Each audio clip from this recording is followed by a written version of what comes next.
সুপ্রভাত বন্ধুরা। সকালবেলা ঘুম থেকে উঠেই মাঠের দিকে চলে আসি, কারণ আমার বাড়ি তো গ্রামে।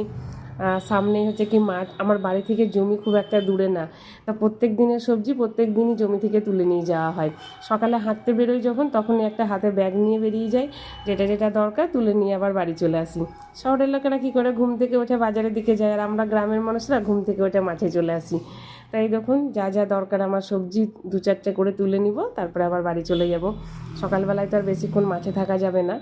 তো এই দেখুন, এইদিকে আছে তোকে ভেন্ডি, পটল, তারপরে লাফা বা বরবটি যাই বলুন না কেন। এদিকে এই যে পটল দেখতেই পাচ্ছেন, আর এই পাশে আছে ভেন্ডি। তবে এই ভেন্ডি তোলাটা হচ্ছে খুবই কষ্টকর, সকলেই জানেন। খালি হাতে ভেন্ডি তোলা যায় না, কারণ ভেন্ডির গায়ে যে লোমের মতো থাকে সেগুলোতে ভীষণ হাত চুলকায়। তো চলুন, অল্প কিছু সবজি সব তুলে নেওয়া হয়ে গেছে, এবার বাড়ির দিকে যাব। তো ভিডিওটা আমার কেমন লাগলো লাইক কমেন্ট করে বলবেন। দেখা হবে পরে।